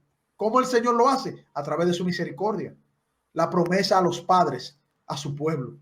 Claro, esto no significa que porque uno sea israelita, ya somos salvos por ello. No. El israelita que muere hoy día en pecado sin reconocer al Señor Jesucristo, lo sentimos por él. Eso es lo que dicen las Escrituras. Pero las Escrituras hablan de un remanente. Y nosotros tenemos que ser humildes ante las ramas que nosotros fuimos injertados en ella. Porque ese remanente son nuestros hermanos. Así como hoy día también hay hermanos que salen de la visión ortodoxa, de ese judaísmo ortodoxo que niega la salvación y el reconocimiento del Mesías Jesucristo, Yahshua, como ellos le llaman, y que son perseguidos hoy día en Israel, son perseguidos ellos. Viven una tribulación también. Así que yo creo que eso, bueno, es una reflexión mía, ¿verdad? No quiere decir que en cuestión del bautismo, lo que yo me estoy refiriendo, quizás yo tenga la razón, sino que es algo como muy interesante de ver en el mismo texto, de que todo Israel será salvo y es que el Señor en ese momento, en el día grande, lo está salvando precisamente de una destrucción que va aparentemente a vivir y que el Señor evita y que entonces establece su reino en la tierra. Paso la palabra, hermanos. Así es, sí, hermano. Disculpa, adelante, Israel. Pedro. Dos preguntas cortitas que vi que las hacían. Sí, el milenio. Pero, hermano, si es de Edwin, no le respondas ya porque nos quiere poner. Ya, sí, no, lo desafiamos a debate. El milenio, sí, es terrenal en la tierra. La iglesia no está en medio de esas naciones. Las promesas de Israel son terrenas, se van a cumplir en el milenio. Las promesas para la iglesia son celestiales, son de gobierno celestial. Eso es lo que tenemos que tener claro. Adelante, hermano Israel, disculpe. Amén, amén, hermano. Estaba preguntando la hermana Eli Gom, dice, y los que murieron antes, como los fariseos, que murieron sin fe en Cristo, ¿qué pasó con ellos, hermanos? Creen, o sea, lo que estábamos comentando, ¿verdad? Que si Sí, no creen en Cristo, por más judíos que sean, por más hijos de Abraham, según la carne, no van a heredar el reino de los cielos sin Cristo. Sin fe en Cristo no se puede, sin fe es imposible agradar a Dios, no se puede ser salvo. Hermano Carlos, ¿qué opina usted de la pregunta? Yo creo que la iglesia siempre ha estado en todo momento y los salvos siempre han estado, incluso desde el llamamiento de los profetas. Yo pienso que así como una parte de Israel, el Señor tuvo misericordia cuando los liberó de Egipto y una generación se perdió, yo pienso también que hay un proceso en el cual el Señor en su sacrificio dio la gracia de salvación a aquellos que Él ya desde la fundación del mundo tenía en su plena potestad de salvar. O sea, yo no creo que la salvación o la iglesia nace luego de su resurrección. Yo creo que el Señor la establece en su resurrección, la gracia en su resurrección, pero también los profetas, la promesa de los profetas, ¿no? Dándole esa revelación, también fueron salvos. Y esa salvación está desde la fundación del mundo. O sea, Abraham, Isaac, Jacob, José, Isaías, Jeremías, todos ellos anunciando el evangelio porque ellos estaban llevando buenas nuevas del mensaje de salvación al pueblo de Israel en ese momento, pero también llevando el mensaje de ese Mesías prometido que iba a ser recibido a través de ese cumplimiento profético. O sea, ellos estaban salvados ya por el Señor. Su misericordia alcanzó a los profetas y a muchos que también entendieron las profecías en ese entonces. Claro, eran pecadores, no podemos decir que no lo eran. Todo el mundo es pecador, todo el mundo, incluso los profetas cometieron errores. Pero yo creo que la iglesia es mucho más amplia del Nuevo Testamento. Yo creo que también la iglesia estaba en el Antiguo Testamento. No sé si el hermano Israel ahí puede aportar algo. Probablemente mi visión amerite de una corrección y para eso están los hermanos y también los hermanos que están siguiendo este interesante tema. Pero me parece que la iglesia también es referida en el Antiguo Testamento y la salvación también es referida en el Antiguo Testamento. Adelante. Amén, hermano. Antes de que continúe, hermano Pedro Ríos, quiero hacer un paréntesis. Tiene razón, hermano Carlos. La iglesia siempre ha sido desde Abraham, ¿verdad? Antes ellos morían y no iban a la presencia de Dios, sino que iban al seno de Abraham, dormían con sus padres. Vemos que también podemos decir que había gracia en el tiempo de la ley. ¿Por qué? Porque vemos que David adulteró y no lo agarraron a pedrada ni lo mataron irremisiblemente. Y también comió de los panes del templo que no podía comer él y no murió. Y Dios lo perdonó. Y Dios lo perdonó. O sea, había gracia, estaba la iglesia desde aquel tiempo. No inició con Constantino o con la iglesia católica en el primer siglo, católica romana. Siempre ha habido iglesia, siempre ha habido creyentes en el Señor. El Señor Jesucristo siempre ha estado en la preexistencia del Señor Jesucristo. Abraham vio su día. Él es antes que Abraham. Siempre ha habido iglesias, la salvación ha habido desde el antiguo pacto hasta el nuevo pacto. Hay quienes también como en el antiguo, como Coré, que se perdió, como Saúl, que se perdió, como algunos que se perdieron en el Antiguo Testamento, también en el Nuevo, hay quienes se perdieron. Como también vemos la narración en Lucas 16, 19 en adelante, desde el rico que estaba en tormentos en el infierno, era el Hades o el Sheol en el hebreo, donde estaba dividido por una gran cima. En un lugar estaba el seno de Abraham y en el otro lugar estaba el infierno. Y vemos esta narrativa en que se comienzan a comunicar a Abraham y este rico que estaba atormentado. De hecho, dicho sea de paso, este rico fue al infierno. ¿Por qué? Por falta de misericordia. No porque hiciera fiestas, ni no porque se vistiera de púrpura y escarlata, sino porque no tuvo misericordia de Lázaro que estaba a su puerta, anhelando, ansiando comer de las migajas que caían de su mesa. No le daban ni las migajas a pobre Lázaro, a quien le lambían las llagas, se le lambían los perros. Así que este hombre fue al infierno, tuvo sus bienes en vida y después tuvo sus males después de la vida. en la muerte. Así que en el debate que tuve con, por ejemplo, con Mónico Vázquez, él decía, hay un lugar, hay un tercer lugar, el cielo, el infierno y el seno de Abraham. Ya no hay seno de Abraham. Efesios 4:5 dice que el que bajó también subió y llevó cautivo a la cautividad y repartió dones a los hombres. Ese seno de Abraham, ya no hay nadie ahí. Llevó cautivo a la cautividad, ya no está, ya no se puede decir, ya no existe el seno de Abraham. Ya no vamos al seno de Abraham. Cuando dice la Biblia, 2 Corintios 5:8, dice, presentes en el cuerpo, ausentes en el Señor, ausentes del cuerpo, presentes en el Señor, en un cerrar, en un abrir de ojos. Estamos aquí en la vida, abrimos los ojos después de la otra vida en la presencia del Señor, ya no vamos al seno de Abraham, ya no hay seno de Abraham. De hecho, si a paso, Mónico Vázquez decía que era el purgatorio. Bueno, pobres, estas personas también ignorantes. Pero, sí, la iglesia siempre ha habido, desde el Antiguo Testamento hasta el Nuevo Testamento. Adelante, Pedro. Sí. Dios te bendiga. Tiene tantas implicaciones este tema que realmente en corto tiempo es imposible llevarnos. A mí siempre me trae a la memoria el por qué los justos que están detrás del trono blanco lloran, por qué Dios tiene que enjugar lágrimas de los ojos de ellos.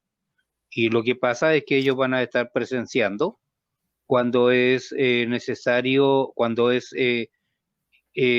puesta sobre los impíos la condenación, apartados de mí, al lago de fuego. Y seguramente vamos a ver a nuestros familiares, a nuestros amigos, quienes no aceptaron el Evangelio. Y claro que vamos a llorar.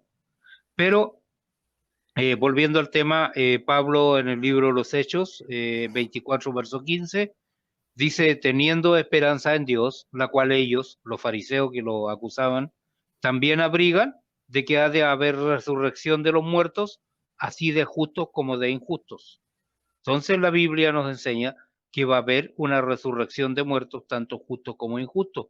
Los justos serán resucitados para vivir eternamente en su cuerpo redimido con el Señor, mientras que los injustos van a ser resucitados para ser juzgados y condenados por Dios. La mención de ambas resurrecciones en el mismo versículo de Hechos 24:15, así como también en Juan 5:29, no significa necesariamente que las dos van a ocurrir de manera simultánea. En el Antiguo Testamento, Daniel 12, verso 1, dice, en aquel tiempo se levantará Miguel, el gran príncipe que está de parte de los hijos de tu pueblo, y será un tiempo de angustia, la cual nunca fue desde que hubo gente hasta entonces, pero en aquel tiempo será libertado tu pueblo, todos los que se hayan escrito en el libro. 12, verso 2, y muchos de los que duermen en el polvo de la tierra serán despertados, unos para vida eterna y otros para vergüenza y confusión perpetua.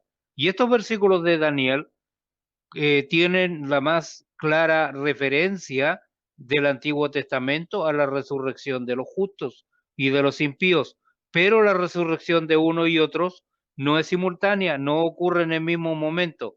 La resurrección de los justos, es decir, los que serán despertados para vida eterna, como dice Daniel 12, verso 2, muchos de los que duermen en el polvo de la tierra, los que están muertos serán despertados para vida eterna. Y nos dice después de decir Daniel 12:1 que será tiempo de angustia, serán despertados antes. Entonces dice, la cual nunca fue desde que hubo gente hasta entonces, y esto se refiere claramente a la gran tribulación de Mateo 24:21 y lo que hemos estado viendo en Apocalipsis. Pero dice también, en aquel tiempo será libertado tu pueblo, todos los que se hayan escrito en el libro, es decir, los judíos y aquellos en la antigüedad que murieron haciendo la voluntad del Señor, incluso aquellos que nunca oyeron hablar de Dios, pero que fueron ley a sí mismos. Y en estos tiempos, mucha gente que nunca escuchó hablar de Cristo y que murió, pero Romanos dice que fueron ley a sí mismos, Dios los va a juzgar de acuerdo a eso. Todos los que se hayan escrito en el libro, es decir, Daniel habla de una resurrección de justos, cuyos nombres se encontrarán escritos en el libro de la vida, y dice que esto acontecerá antes de la gran tribulación. Estos justos resucitados no son la iglesia, luego de la gran tribulación. Estos justos resucitados no son la iglesia. porque la misma va a ser raptada antes de la gran tribulación, donde los que estén vivos van a ser transformados y los que estén muertos en Cristo van a ser resucitados. Primera de Corintios 15. ¿Quiénes son entonces estos justos de los cuales habla Daniel, que resucitan luego de la gran tribulación? Y aquí es donde se puede presentar una confusión. Son todos los justos muertos antes de Cristo. Dentro de este grupo tenemos a todos los patriarcas de Israel: Abraham, Isaac, Jacob, José y todos los profetas, Isaías, Jeremías y tantos. Entonces, y también el rey David, entre otros. Más adelante veremos cuando resucitan los otros después de estos, para vergüenza y para confusión perpetua, es decir, los impíos. Estas son las secuencias, esto es lo lineal de la escritura, lo lineal de los acontecimientos. Las otras referencias, además de Daniel 12, versos 1 y 2, acerca de la resurrección de muertos en el Antiguo Testamento, están en Job 19, 25, donde dice: yo sé que mi Redentor vive y al fin se levantará sobre el polvo. 19, 26. Y después de deshecha esta mi piel, en mi carne he de ver a Dios. Y aquí lo que Job expresa proféticamente es la convicción de que después de que su cuerpo se hubiera decompuesto en el sepulcro, él sería físicamente devuelto a la vida y contemplaría a su Dios redentor en un cuerpo resucitado. Dios les bendiga, hermanos. Gracias. Hasta aquí. Amén, amén, hermano Pedro Ríos, Dios te bendiga grandemente. Hermano Carlos Veloz, ¿qué le podemos decir a Edwin Bravo? Estábamos bromeando con él, ¿no? Y es como que se lo tomó en serio.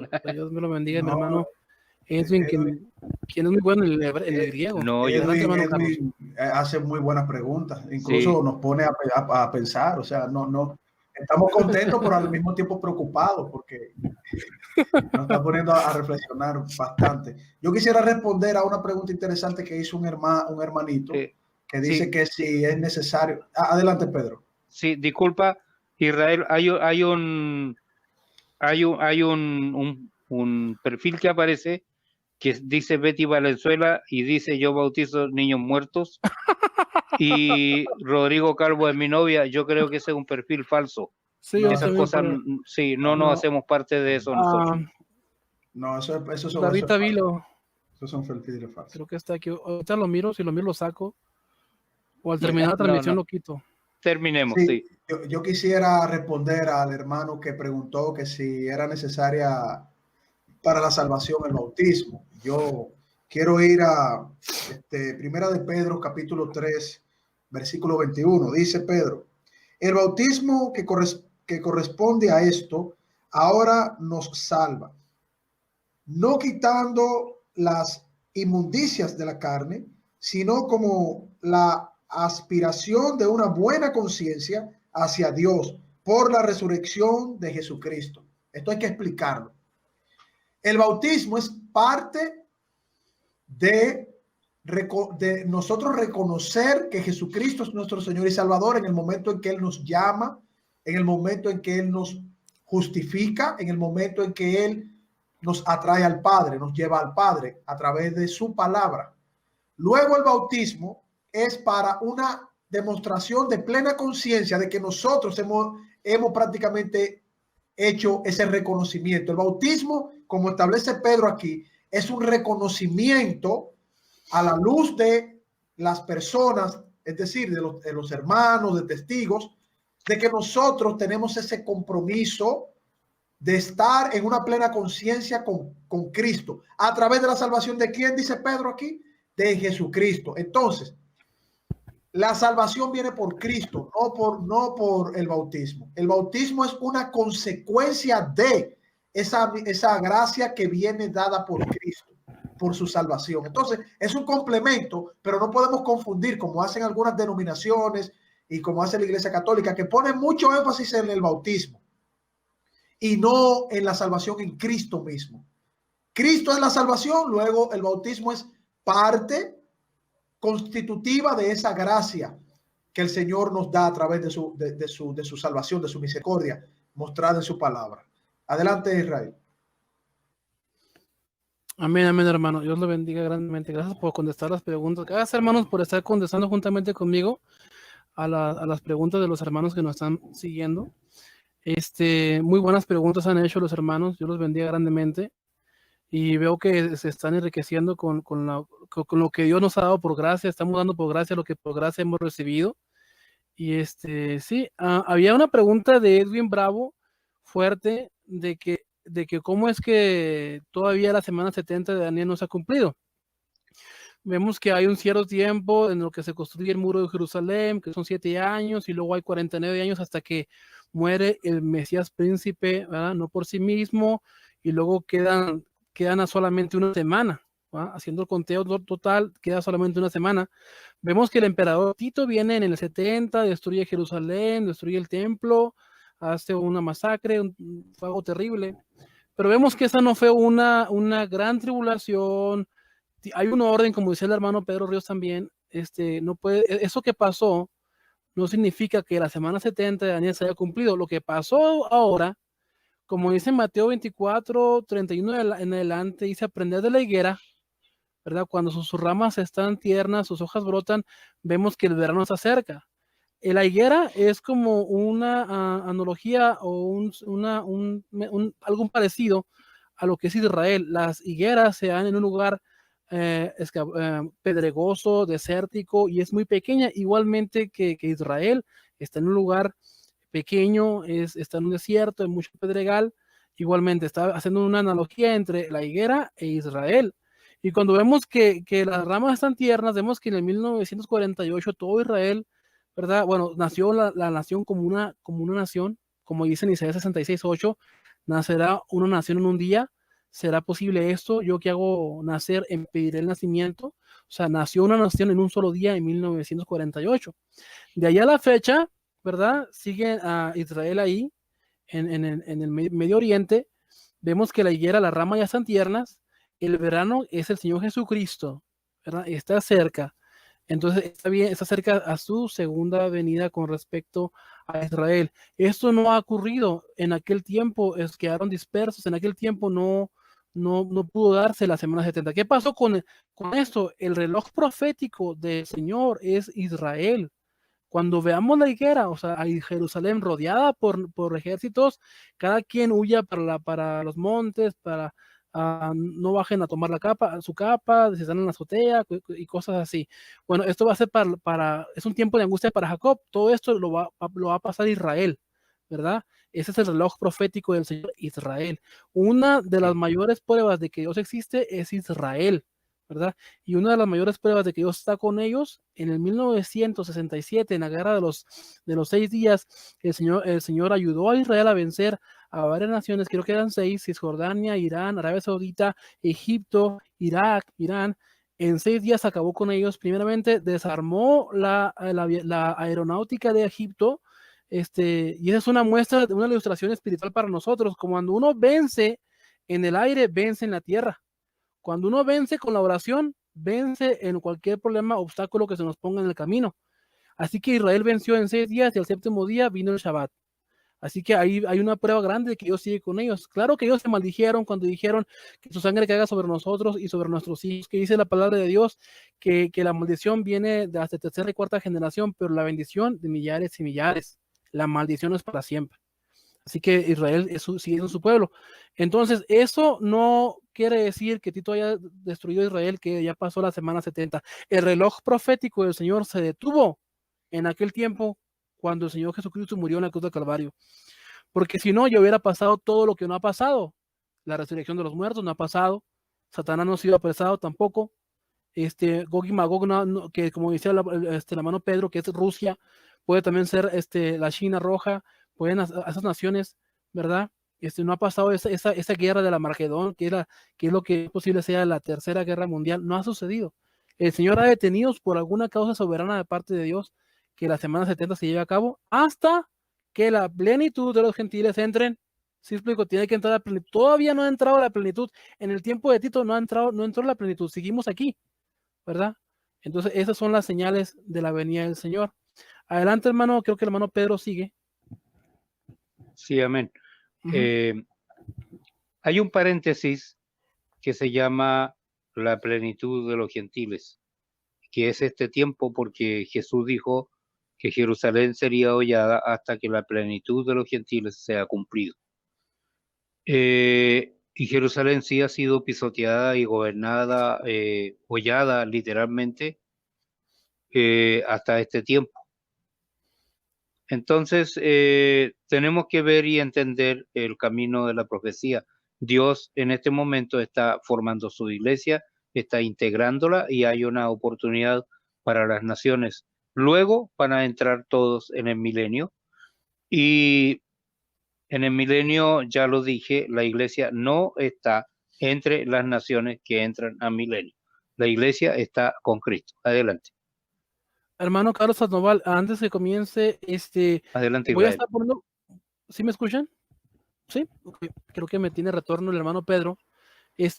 Cuando ustedes comiencen a hacer su exposición, a hablar, a continuar con el tema, si ven las preguntas que les pongo, pueden contestarlas, ¿verdad? Para que no se vayan perdiendo. Y bueno, eso era todo. Adelante, hermano Carlos. Esta pregunta que dice, los que no conocieron a Cristo, ¿cómo van a ser juzgados?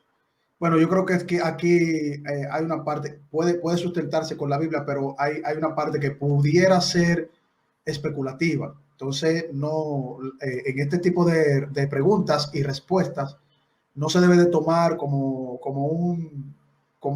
si fuese una enseñanza doctrinal, sino como una reflexión bíblica que pudiese tener razón o pudiese no tener razón. Yo pienso que los que no conocieron a Cristo, si estamos hablando en términos de Israel, ya mencionamos, tuvieron la revelación de los profetas y tenían la ley en ese momento. Entonces, en base a la ley, porque también dice que la ley fue dada para conocer el pecado, que sin ley Sí, no se Israel. podía. Bueno, a mí se me está agotando el teléfono también. Yo Y también tengo llevamos aproximadamente una hora y media, me parece. Ok, hermano. Sí. Ya sé, creo que sería una última También. ronda. No les escucho.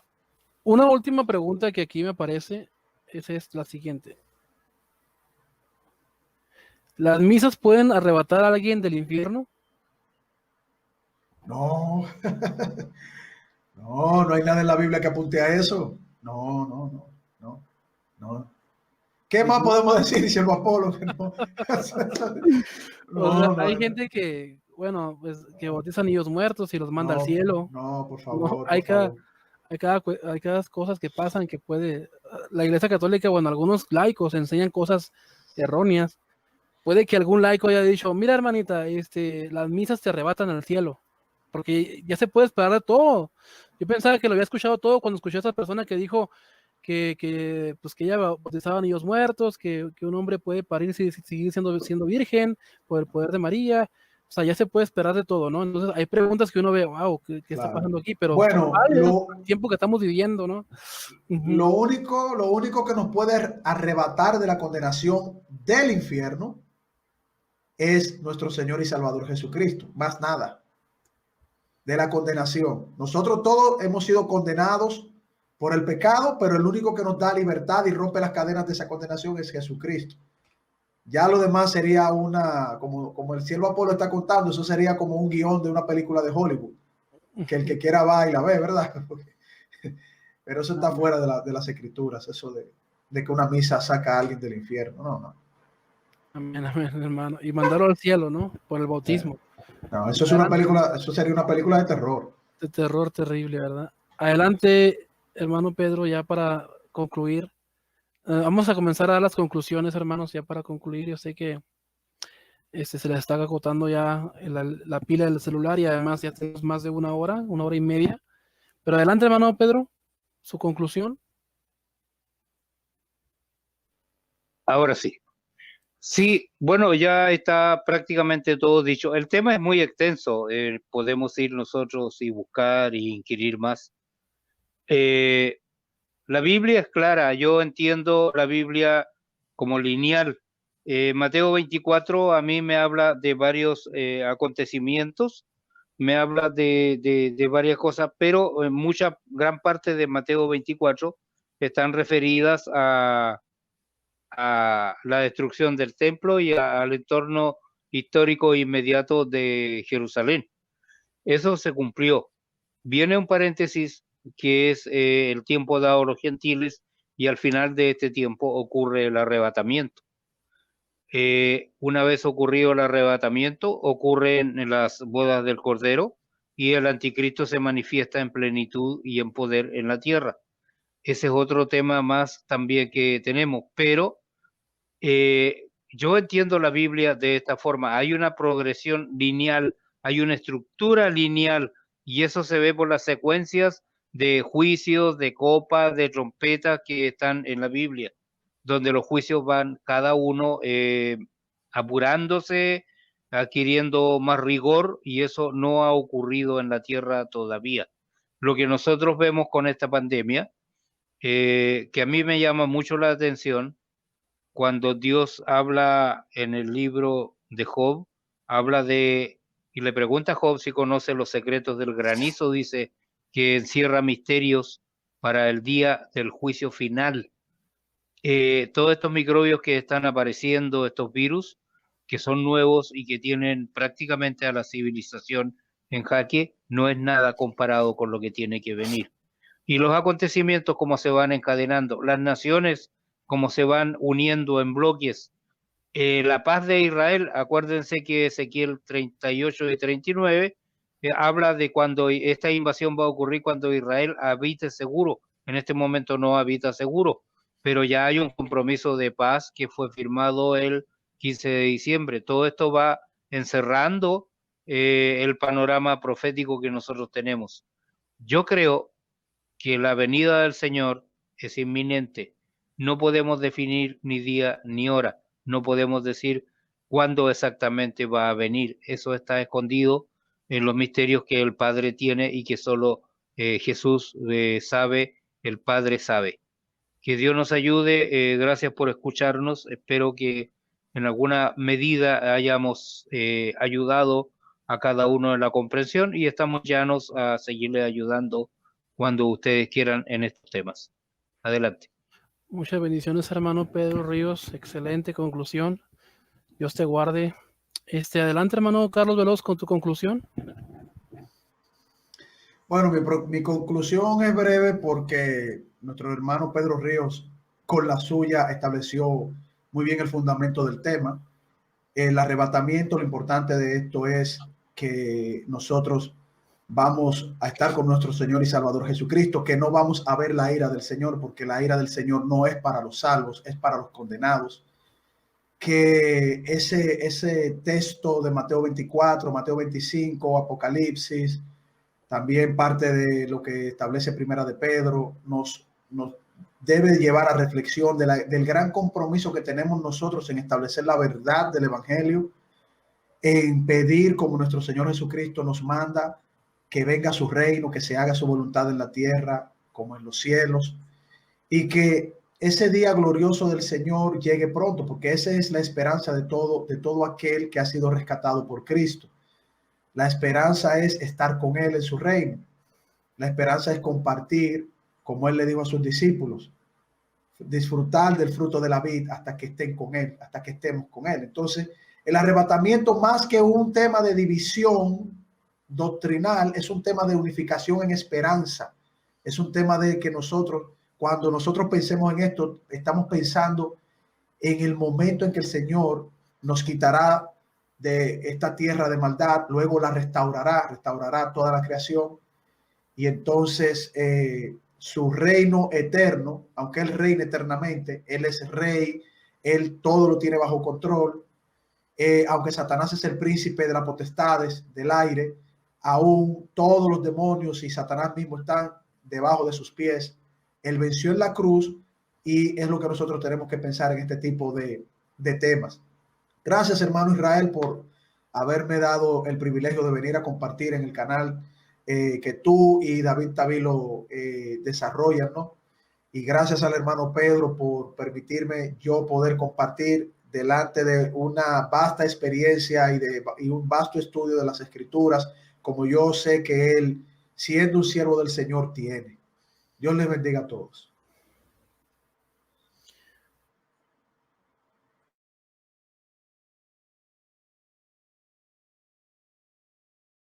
Creo que el micrófono está apagado, Israel. Enciéndalo. Sí, amén. Ahora Gracias, sí. hermano.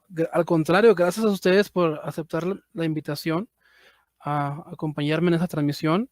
Muy buenos argumentos, excelente participación de parte de los hermanos que nos estuvieron acompañando durante esta transmisión, pues de más casi 1 hora y 40 minutos. Yo también quiero dar mi conclusión, hermanos. El arrebatamiento es un hecho inminente. El Señor está a la puerta más que cuando creímos. Debemos estar listos, apercibidos, velando y orando y no perder el tiempo, no darle entrada al diablo porque los días son malos.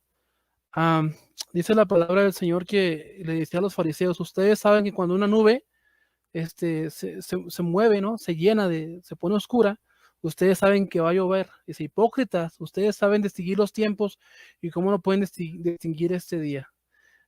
Hay señales desde su próxima advenimiento de parte del Señor y tenemos que estar listos para que cuando eso ocurra no nos halle distraídos, afanados, indiferentes. Dice la palabra del Señor en Juan 14:1, dice, creed en Dios, creed también en mí. En la casa de mi Padre muchas moradas hay. Si no fuera así, os lo hubiera dicho. Y si me fuera a preparar morada para vosotros, vendré otra vez y os tomaré a mí mismo para que donde yo esté, vosotros también estéis. Os tomaré a mí mismo al paso, los arrebataré para que donde yo esté, vosotros también estéis. Ya no lo dejaremos nunca, estaremos siempre con el Señor, para siempre. Dice la Biblia que nuestra ciudadanía en los cielos, de donde también esperamos a nuestro Señor y Salvador Jesucristo, Tito 3:15. Así que hermanos, los invitamos, mis hermanos Pedro, el hermano Carlos Veloz y un servidor, a que sigan adelante, a que no se cansen de hacer el bien. Un vaso de agua no se lo nieguen a nadie, den sin esperar nada a cambio, esfuércense, hermanos, para que cuando el Señor venga los encuentre haciendo lo correcto. Amén. Las ovejas nunca dejan de ser ovejas. Si eres oveja, tú vas a actuar a consecuencia de lo que dices ser. Vas a mostrar frutos de arrepentimiento, vas a mostrar frutos de una oveja. Amén. Una oveja no se comporta como un cerdo ni como un perro. Amén, hermanos. Así que hay dos formas de ser salvos. Una de ellas es ser predestinado y otra es que Dios les dé la oportunidad de ser salvos. ¿Cómo se dice la palabra? No, o sea, ese me fue de la lengua, la tenía en la punta de la lengua, la palabrita, ¿cómo se dice? Les conceda ser salvos. Así que, hermanos, bendiciones a todos los que nos estuvieron acompañando. Hermana Ariana Luna, Dios te bendiga. Hermana Eli Gom, también el hermano Ángel Méndez, Dios te bendiga grandemente. Tomás Álvarez, al hermano Edwin Bravo, Dios te bendiga grandemente. Esto que dijimos era broma, no creas, no te tomes a pecho. Eres bienvenido siempre a este canal. Ricardo Hazael, Dios te bendiga grandemente. Sandra Arellano, Dios te bendiga. Bendiciones, hermanita. Bendiciones, Alex Palomas, grandemente. Hermano Ricardo, Dios te bendiga. Hermana Gloria Álamo, Dios te bendiga grandemente. Y a todo, Elías Maldonado, Dios te bendiga. Desde el principio estuvo aquí Elías con nosotros. Maldonado, Dios te bendiga grandemente. El hermano David Iván Taví, que es el titular de este canal, Dios te bendiga grandemente, el bendito. Yo también quiero extenderles, aprovechando este tiempo, una nueva invitación, hermanos, para que vengamos y hablemos quizás en una segunda parte de este tema o de algún otro tema que nos pongamos de acuerdo, hermanos, porque fue un buen tema, me agradó estar compartiendo con ustedes, pasé un buen tiempo en la presencia del Señor y no sé si ustedes acepten acompañarme de nueva cuenta en una transmisión por tu canal, por este canal Defiende tu Fe. Hermanos, antes que se me olvide, si alguno no está suscrito en este canal, por favor, permítanos ser parte de su exquisita presencia en este canal y suscríbanse y activen la campanilla de notificaciones para que cuando tramitamos le aparezca la notificación. Hermanos, yo les extiendo de nueva cuenta la invitación a otra transmisión, quizás la parte 2 de ese tema o algún otro tema diferente.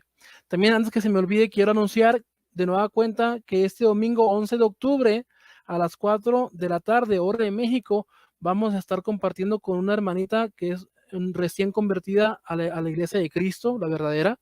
Ella antes era católica y ahora es recién convertida al Evangelio. Ha venido a los pies de Cristo. Hagan el favor de acompañarnos, hermanos, porque hay fiesta en el cielo por esta ermita que acaba de venir a los pies de Cristo. El nombre de ella es Atena. Va a ser a las 4 de la tarde, hora de México. Posiblemente, creo que la hora en Perú es 5, la hora en Chile es 7, la hora en el centro de Estados Unidos es 3, la hora en California son las 2, la hora en Nueva York creo que es las 5 también.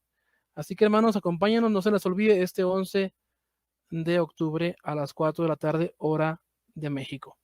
Estaremos el hermano evangelista Barragán Salvador del canal del canal apologista Barragán Salvador, que también les recomiendo que se suscriban. El hermano Fe y Razón del canal Fe y Razón 34, también les recomiendo que se suscriban, hermano, que lo sigan. Tienen un contenido muy bueno en sus canales. Así que, hermanos, no sé si nos pongamos de acuerdo después en si vamos a tener otra transmisión o si vamos a llevar a cabo otro tema. Y bueno, yo me despido, soy el siervo Apolos, el pastor Israel Gómez. Dios me lo bendiga a todos. Un abrazo a cada uno de ustedes a la distancia. A mi hermano Carlos Veloz, un abrazo grandemente. Un abrazo también para el hermano Pedro Ríos, que se le está yendo mucho el Wi-Fi. Pero bendiciones a todos, hermano. Adelante, Carlos, ¿alguna cosa que quieras decir ya para cerrar la transmisión? No, bendiciones, bendiciones. Reto públicamente a David Tavilo, a quien hace el mejor freestyle, el rap, adorando al Señor aquí. Amén, Un amén, reto amén. abierto. Bueno, amén. Creo que el hermano Pedro Ríos está batallando. Hermano Pedro Ríos, ¿quiere decir alguna frase, alguna palabra antes de que cierre la transmisión?